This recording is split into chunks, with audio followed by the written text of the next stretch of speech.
Et puis des températures estivales en plein mois de novembre. On devrait dépasser par endroits les 25 degrés aujourd'hui. Nous avons suivi des passionnés qui ont monté leur propre station météo. Et puisqu'on parlait de météo dans un registre plus grand public et sans doute avec moins de conséquences techniques, regardez la carte des températures prévues pour cet après-midi. Il va encore faire plus de 20 degrés sur une large partie du territoire, jusqu'à 25 dans le sud. C'est entre 7 et 9 degrés au-dessus des normales de saison. La météo qui passionne de nombreux amateurs. Certains ont monté leur propre station et n'hésitent pas à échanger leurs informations. Portrait croisé de 2 d'entre eux dans le Var, signé Sébastien Pouquet et Julien Atoum. Grand soleil, ambiance estivale en cet automne 2015. En octobre, des records de température ont été atteints.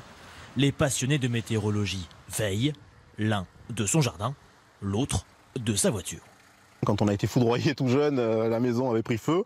Et donc c'est vrai que j'ai apprivoisé les orages. Moi je suis passionné depuis tout petit. Je regardais les éclairs depuis un moment sur le pas de ma porte quand j'étais gamin. Christian a chez lui cette station de météorologie, presque professionnelle.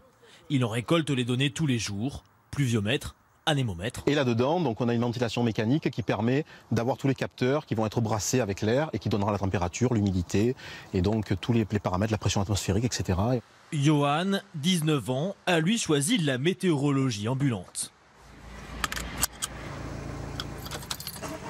Là, il fait 19 degrés sur la station qui est sur le toit de la voiture. Pression atmosphérique anticyclonique, assez d'humidité puisqu'on est au bord de la mer. Christian et Johan font partie d'un réseau de météorologues amateurs.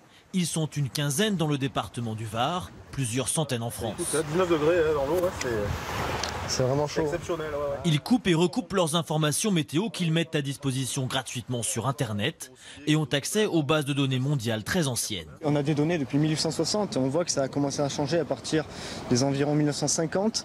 Mais vraiment, depuis les années 2000, c'est en train de monter. On a toujours des anomalies positives de température. Et la tendance s'accélère puisqu'on a des records encore en octobre qui viennent de tomber sur les températures moyennes et ça continue. Donc, et le mois de novembre va être certainement un mois record. Novembre, parti pour battre des records.